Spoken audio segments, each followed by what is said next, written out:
बिस्मिल्लाहिर्रहमानिर्रहीम। जानेंगे कि टीएफ आईडीएफ क्या है और इसको इन्फॉर्मेशन रिट्रीवल में क्या अहमियत हासिल है। इन्फॉर्मेशन रिट्रीवल के हवाले से हम लोग बाइनरी मॉडल को डिस्कस कर रहे थे। और बाइनरी मॉडल में क्या होता था कि हर डॉक्यूमेंट एक वेक्टर के तौर पर रिप्रेजेंट होता था और उस वेक्टर की हर एंट्री में या तो जीरो होता था या वन। मिसाल के तौर पे एंथनी अगर इस डॉक्यूमेंट में अकर हुआ है तो वन, और अकर नहीं हुआ है तो जीरो। ठीक है, लेकिन हमने बाइनरी जो मॉडल था उसकी लिमिटेशन में देखा कि वो क्या करता है, सिर्फ ये देखता है कि ये टर्म अगर हुई है डॉक्यूमेंट में या नहीं हुई है। उस बुनियाद पर वो डॉक्यूमेंट को रिटर्न कर देता है और उसमें स्कोरिंग नाम की कोई चीज़ नहीं होती। आप ही को फैसला करना पड़ता है कि कौन सा डॉक्यूमेंट जो है वो आपकी क्वेरी से ज़्यादा रिलेटेड है। अच्छा, अब इस बाइनरी मॉडल को थोड़ा सा हम मॉडिफाई करेंगे और यहाँ पर स्कोरिंग की जानिब हम कदम बढ़ाएंगे। स्कोरिंग करने का मकसद हमारा क्या है? रैंकिंग हासिल करना है, यानी कि कौन सा डॉक्यूमेंट ज्यादा करीब है हमारी क्वेरी से। तो इस लिहाज से डॉक्यूमेंट्स रैंक हो जाएं ताकि हमें पता हो कि शुरू के जो 10 आंसर्स हैं वो ज्यादा रिलेटेड है हमारी क्वेरी से, तो हम और डॉक्यूमेंट्स को देखने से बच जाएं अगर हमारा काम शुरू के 10 डॉक्यूमेंट्स में निकल आता है। तो ये चीज अचीव करने के लिए हमें स्कोरिंग करनी पड़ेगी और स्कोरिंग जरिया बनेगा रैंकिंग का। ठीक है, उसमें हम पहला कदम उठाते हुए क्या करना चाह रहे हैं कि हम टर्म फ्रीक्वेंसी को कंसीडर करना चाह रहे हैं। यानी कि ये डॉक्यूमेंट है, एंथनी एंड क्लोपत्रा नॉवेल है, और इसके अंदर हम देखना चाह रहे हैं कि फलां टर्म कितनी दफा आई है, ये ब्रोटस कितनी दफा आया, सीजर कितनी दफा है, कैलिफोर्निया कितनी दफा है। तो ये टर्म फ्रीक्वेंसी हम यहाँ पे नोट करना चाह रहे हैं। इसका मतलब है each document is now represented as a count vector. ये जो वेक्टर होगा ना, ये एक डॉक्यूमेंट का वेक्टर है, तो इसके अंदर हर वैल्यू जो है ये नेचुरल नंबर से बिलोंग कर रही होगी, नेचुरल नंबर के सेट से, यानी 0 1 2 3 4। इसमें से कोई वैल्यू यहाँ पर आपको नजर आएगी। यहाँ आपको 0 1 नजर नहीं आएगा, बल्कि आपको यहाँ पर काउंट नजर आएगा। तो each document is represented by a vector of length we.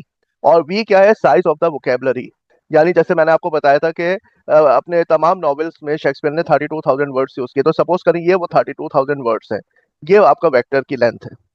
ठीक है, and each entry in this vector is a natural number N. और ये देखिए आप, हर एंट्री एक नेचुरल नंबर है। And this number N is corresponding to term frequency, के टर्म कितनी दफा डॉक्यूमेंट में आई है। अभी जो हम मॉडल पढ़ रहे हैं इसमें हम ऑर्डर ऑफ वर्ड्स को कंसीडर नहीं करेंगे। We do not consider the order of words in a document. यानी John is quicker than Mary और Mary is quicker than John are represented the same way. ठीक है, हम इससे कोई मीनिंग अभी अखज नहीं कर रहे हैं। ये कहलाता है बैग ऑफ वर्ड्स मॉडल। एक बैग है जिसमें वर्ड्स पड़े हुए हैं। ठीक है, बैग ऑफ वर्ड्स। अब वो किस ऑर्डर में आए ये हम कंसर्न नहीं है उससे। हम ये देखना चाहते हैं कि ये वर्ड अकर हुआ है डॉक्यूमेंट में या नहीं। We will look at recovering positional information later in this course. आगे जाके हम कोर्स में देखेंगे कि हम पोजिशनल इंफॉर्मेशन से क्या मतलब फायदा अखज कर सकते हैं, लेकिन अभी एट दिस स्टेज हम सिर्फ बैग ऑफ वर्ड्स मॉडल को कंसीडर कर रहे हैं। तो यहाँ हम डिस्कस करेंगे टर्म फ्रीक्वेंसी टीएफ और रॉ, यानी लॉगरिथमिक भी होती है। यहाँ पर स्लाइड में हम रॉ को डिस्कस करेंगे। और ये टर्म फ्रीक्वेंसी जिसको हम रिप्रेजेंट कर रहे हैं टीएफ टीडी से। टी जो है टर्म है और डी जिस डॉक्यूमेंट के हवाले से हम इस टर्म की फ्रीक्वेंसी को देख रहे हैं, तो ये है टीएफ टर्म फ्रीक्वेंसी। यानी how many times, the number of times that T occurs in D. T कितनी दफा डी में आया है डॉक्यूमेंट में, वो है TF TD. We want to use TF when computing query document match scores. एक क्वेरी आपने पोस्ट की, एक क्वेरी एंटर की। अब आप देखना चाह रहे हैं ये क्वेरी डॉक्यूमेंट नंबर 1 से कितनी रिलेटेड है, डॉक्यूमेंट नंबर 2 जो है क्वेरी से कितना रिलेटेड है, एंड सो ऑन। ठीक है, तो उसके लिए हम टीएफ को इस्तेमाल करेंगे, लेकिन कैसे? Raw term frequency means just counting the number of occurrences is not what we want, because खाली जो टर्म फ्रीक्वेंसी है रॉ जिसको कहते हैं हम, खाली वो हम कंसीडर नहीं करना चाह रहे हैं। यानी कि हम लॉगरिथमिक करेंगे। उसकी वजह क्या है कि a document with tf is equals to 10 occurrences of the term is more relevant than a document with tf 1 occurrence of the term but not 10 times more relevant। ठीक है, अगर एक डॉक्यूमेंट में एक टर्म 10 दफा आई है और एक में एक दफा आई है, तो जिसमें 10 दफा आई है वो ज्यादा रेलेवेंट होगा, लेकिन ये नहीं कि 10 टाइम्स ज्यादा रेलेवेंट होगा। इस तरह तो अगर 100 टाइम्स आई तो वो 100 टाइम्स मोर रेलेवेंट होगा, ऐसा नहीं है। Relevance does not increase proportionally with term frequency.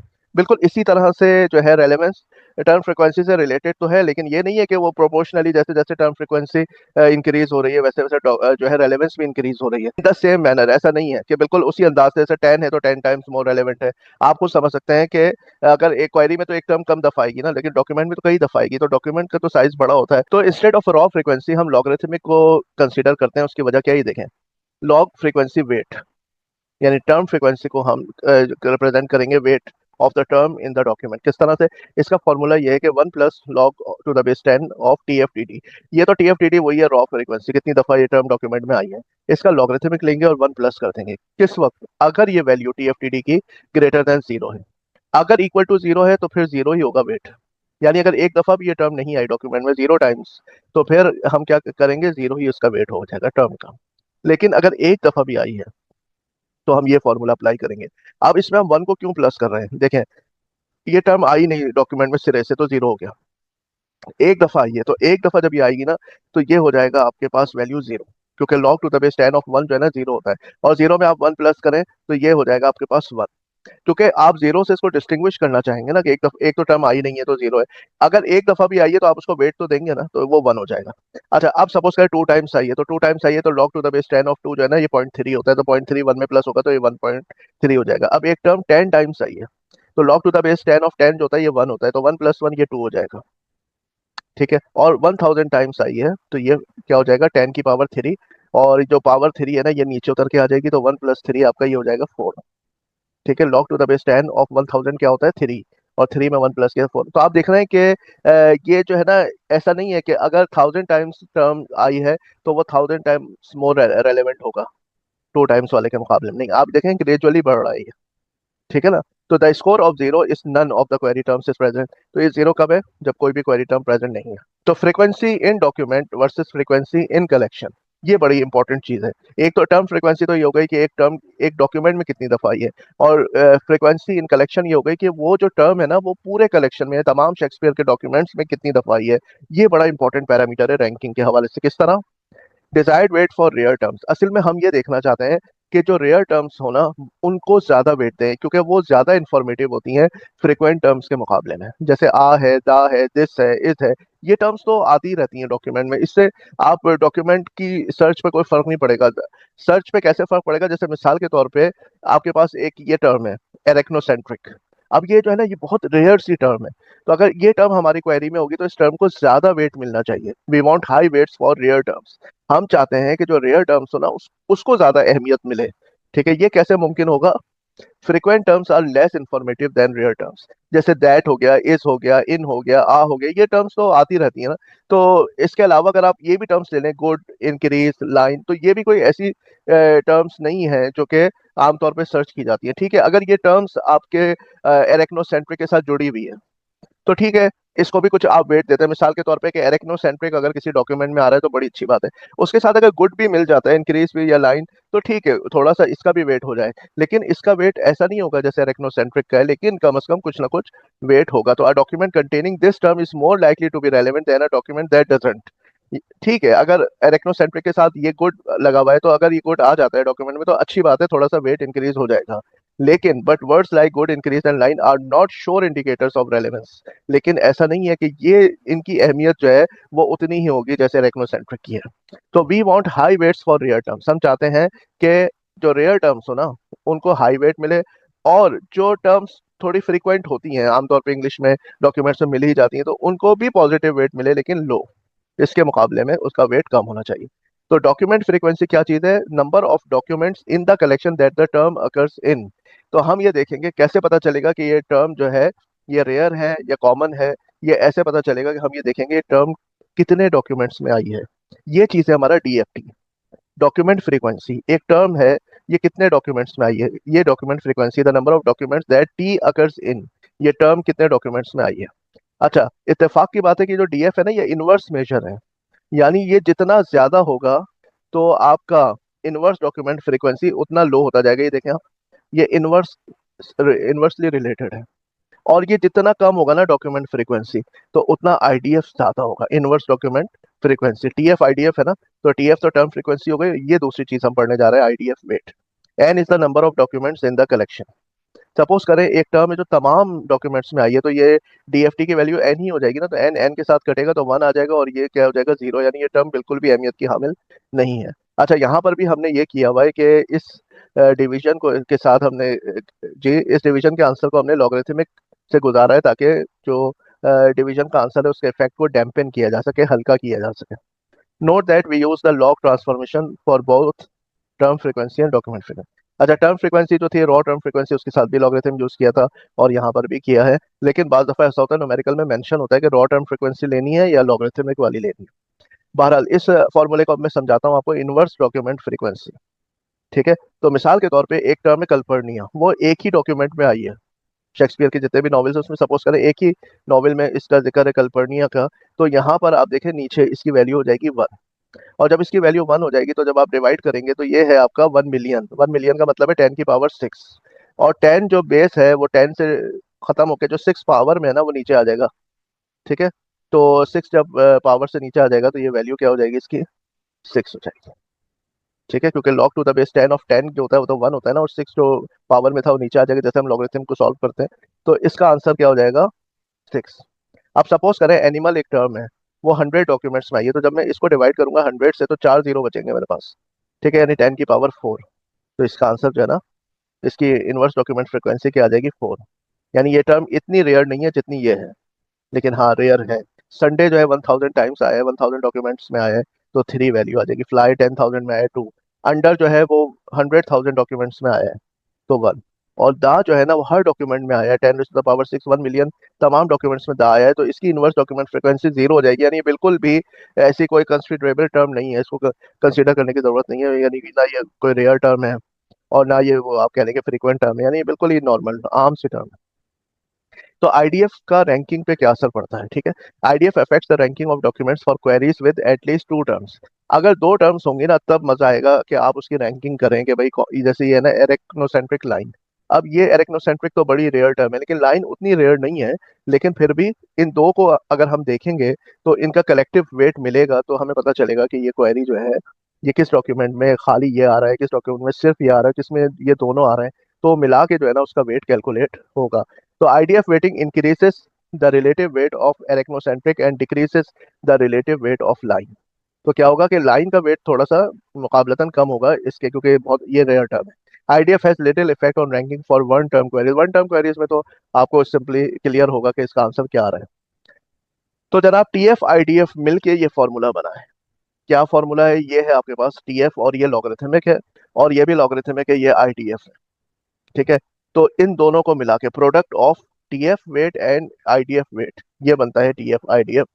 ठीक है, इसमें ये जो टीएफ आईडीएफ में ये है माइनस नहीं है बल्कि ये हाइफन का साइन है।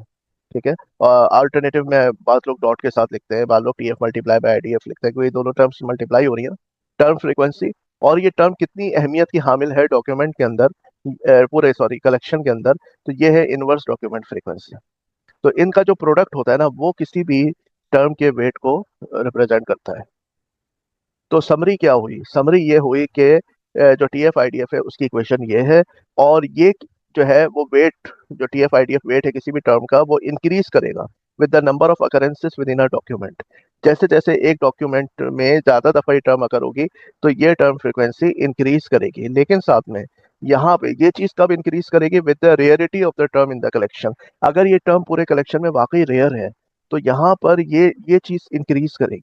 और अगर ये कॉमन सी टर्म है तो ये चीज डिक्रीज हो जाएगी, या जिससे पता चलेगा कि ये टर्म जो है ये इतनी ज्यादा कोई रेयर टर्म नहीं है। तो ये जो हमारे पास फैक्टर है ये डिटरमिन करेगा इंपॉर्टेंस ऑफ द टर्म को इन द कलेक्शन, और ये डिटरमिन करेगा number of times the term occur in a single document. अच्छा, अब एक न्यूमेरिकल हम यहाँ पर देख लेते हैं।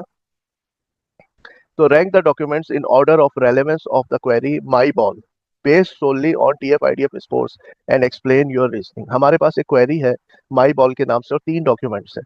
तो हमें देखना है कि कौन सा डॉक्यूमेंट इस क्वेरी के लिहाज से ज्यादा रेलेवेंट है, और उसके बाद रीजन भी करना है हमको, रीजनिंग भी देनी है कि किस वजह से। ठीक है। अच्छा, अब सबसे पहले हम लोग क्या करेंगे, टर्म फ्रीक्वेंसी निकाल लेंगे। क्वेरी में हमारे पास माई है और बॉल है। ठीक है। तो माई जो है डॉक्यूमेंट नंबर 1 में कितनी दफा आया है, तो माई एक दफा आया है। डॉक्यूमेंट 2 में जो है वो भी एक दफा आया है। डॉक्यूमेंट 3 में जो है वो भी आपके पास एक दफा माई आया है। ठीक है। तो यहाँ पर हो जाएगी टर्म फ्रीक्वेंसी 1/7। 7 टोटल टर्म्स है डॉक्यूमेंट 1 की, उसमें ये एक दफा आया है। और बॉल जो है ये भी एक दफा आया है। ठीक है। अच्छा, डॉक्यूमेंट नंबर 2 में माई एक दफा आया, बॉल भी एक दफा आया। डॉक्यूमेंट नंबर 3 में माई एक दफा आया है लेकिन बॉल नहीं आया है। ठीक है, 0 टाइम्स आया है। अच्छा, अब हमें देखना है, ये तो हो गई टीएफ दोनों टर्म्स के हिसाब से, माई के हिसाब से और बॉल के हिसाब से। अब हमें माई की भी डॉक्यूमेंट फ्रीक्वेंसी निकालनी है और बॉल की भी, और फिर इनवर्स डॉक्यूमेंट फ्रीक्वेंसी। तो इनवर्स डॉक्यूमेंट फ्रीक्वेंसी में आपको पता है कि डॉक्यूमेंट फ्रीक्वेंसी इस्तेमाल होती है, ऊपर आता है कैपिटल एन यानी number of documents divided by document frequency के ये टर्म पूरे कलेक्शन में कितने डॉक्यूमेंट्स में आई है। तो माई जो है वो तीनों डॉक्यूमेंट्स में आई है, तो माई की डॉक्यूमेंट फ्रीक्वेंसी 3 हो जाएगी। जबकि बॉल जो है वो 3 डॉक्यूमेंट्स में से 2 डॉक्यूमेंट्स में आई है, D1 और D2 में, तो इसलिए इसकी डॉक्यूमेंट फ्रीक्वेंसी 2 हो जाएगी। तो आईडीएफ क्या हो जाएगा, log of capital N upon document frequency. तो माई के हवाले से 3 डॉक्यूमेंट से तीनों में आइए तो लॉग ऑफ 1 0 होता है, और ये 3/2 यानी कि 1.5, और इसका लॉग आएगा 0.4055। तो इनवर्स डॉक्यूमेंट फ्रीक्वेंसी हमारे पास आ गई। अब डॉक्यूमेंट 1 के हवाले से टीएफ आईडीएफ कैलकुलेट करना है, तो ये देखें माई का क्या वेट है 0.143, मल्टीप्लाई बाय आईडीएफ क्या है माई का, आईडीएफ ऑफ माई है 0, ठीक है। और बॉल के हवाले से अगर आप देखें डॉक्यूमेंट 1 को, तो ये हो गया उसका टीएफ बॉल का 0.143 multiply by IDF of ball, तो आईडीएफ ऑफ बॉल है 0.40, तो ये आ गया। अच्छा, डॉक्यूमेंट नंबर 2 के हवाले से इसी तरह से हमने कैलकुलेट कर लिया कि माई एक दफ़ा आया था, तो उसका जो टर्म फ्रीक्वेंसी थी 0.167 मल्टीप्लाई बाय 0, क्योंकि उसकी इनवर्स डॉक्यूमेंट फ्रीक्वेंसी 0 है कि हर डॉक्यूमेंट में चला आ रहा है माई, तो कोई इतनी रेयर टर्म नहीं है। जबकि बॉल 2 में आया है तो उसकी ये 0.4055 ये है, इसके हवाले से ये वैल्यू निकली। और डॉक्यूमेंट 3 में माई 0 हो जाएगा, क्योंकि उसके जो है आईडीएफ 0 है, और बॉल तो आया ही नहीं है, तो वो भी 0 हो जाएगा, ठीक है। तो अब हमें हमें रैंकिंग करनी है। तो आप देखें कि माई के हवाले से तो इस कोई रैंक डिटरमिन नहीं हो रहा है। हाँ, बॉल के हवाले से ये है कि यहाँ पे 0.058 आ रहा है या 0.068 आ रहा है, तो डॉक्यूमेंट 2 जो है इसकी वैल्यू ज्यादा है डॉक्यूमेंट 1 के मुकाबले में, और डॉक्यूमेंट 1 की वैल्यू ज्यादा है डॉक्यूमेंट 3 के मुकाबले में, क्योंकि वो 0 है, ठीक है। तो आपने ये देखा कि सबसे पहले हमने टर्म फ्रीक्वेंसी निकाली। यहाँ पर एक चीज आप नोट कीजिएगा कि जो टर्म फ्रीक्वेंसी है इसके हवाले से यहाँ पर थोड़ा सा हमने फॉर्मूले को ये चेंज किया है कि जो टर्म फ्रीक्वेंसी है उसको हमने लॉगरिथमिक तो नहीं लिया, ठीक है, रॉ ही लिया है, लेकिन उसको हमने डिवाइड कर दिया number of terms in the documents. ये थोड़ा सा हमने यहाँ पे चेंज किया, उससे थोड़ा सा ये कि फर्क आ गया है कि एक डॉक्यूमेंट में अगर ज्यादा टर्म्स हैं तो उसके हवाले से आप देखें, अदरवाइज तो यहाँ पर आपके पास एक ही टर्म है, यहाँ पर भी एक ही टर्म है, तो टर्म फ्रीक्वेंसी इसकी सेम आएगी, ठीक है। और फिर ये वैल्यूज भी सेम आ जाती। तो हमने थोड़ा सा यहाँ ये डिस्टिंग्विश किया है, इसको डिवाइड कर दिया है total number of terms in the document से, क्योंकि वो टीएफ आईडीएफ में इस्तेमाल होगी। फिर आईडीएफ निकालने के लिए हम पहले गए, हमने डॉक्यूमेंट फ्रीक्वेंसी निकाली, और फिर यहाँ पे हमने capital N upon document frequency रख के दोनों टर्म्स की आईडीएफ निकाल ली, और फिर हर डॉक्यूमेंट के हवाले से टीएफ और आईडीएफ को मल्टीप्लाई करते रहे। टीएफ यहाँ से मिल जाएगा, आईडीएफ यहाँ से मिल जाएगा, और फिर यहाँ से आपको रैंकिंग हासिल हो गई। तो आपने देखा कि डॉक्यूमेंट 2 की वैल्यू ज्यादा आ रही थी डॉक्यूमेंट 1 के मुकाबले में। अगर यहाँ पर भी कोई वैल्यू होती तो हम दोनों को प्लस कर लेते हैं, ठीक है, लेकिन अभी हमारे पास सिर्फ एक ही टर्म इंपॉर्टेंस की हामिल है उस लिहाज से इस डॉक्यूमेंट में। लेकिन अगर आप गौर करें तो यहाँ पर जो डॉक्यूमेंट है डॉक्यूमेंट नंबर 1, वो इस वजह से मार खा गया क्योंकि इसमें नंबर ऑफ टर्म्स ज्यादा है, 1 2 3 4 5 6 7 7 टर्म्स है, तो इसकी वैल्यू जो है ना यहाँ पे कम आई है। और इसमें हमारे पास कम टर्म्स थी तो वैल्यू हमारे पास ज्यादा आ गई, क्योंकि यहाँ 1/6 आपने लिया है, 1/7 लिया है। तो इस वजह से जो है ना ये फर्क पड़ा है। इसका मतलब है कि अगर कोई डॉक्यूमेंट लेंदी होगा तो ये उसके नुकसान में चला जाएगा। तो अब इसका मतलब है डॉक्यूमेंट्स को नॉर्मलाइज करना चाहिए। ये तो कोई क्राइटेरिया नहीं हुआ कि एक डॉक्यूमेंट में ज्यादा वर्ड्स हैं, तो वर्ड्स तो क्वेरी में आ भी नहीं रहे ना, तो उनकी वजह से क्या कसूर है इसका कि डॉक्यूमेंट की जो है टर्म फ्रीक्वेंसी जो है लो हो रही है। तो उसकी वजह से ये जो टर्म फ्रीक्वेंसी है इसका तो कोई कसूर नहीं है ना, कि अगर ज्यादा टर्म्स है तो ये लो हो रही है, और कम टर्म्स है तो हाई हो रही है, तो ये तो नॉर्मलाइज होना चाहिए ना। तो आगे हम जाके देखेंगे जब कोसाइन सिमिलरिटी पढ़ेंगे कि इसको किस तरह से नॉर्मलाइज करते हैं। तो ये हमने एक न्यूमेरिकल भी सॉल्व कर लिया टीएफ आईडीएफ से, और उसके जरिए हमने स्कोरिंग की, और स्कोरिंग की मदद से फिर हमने रैंक हासिल किया डॉक्यूमेंट्स का, ठीक है। Thank you very much.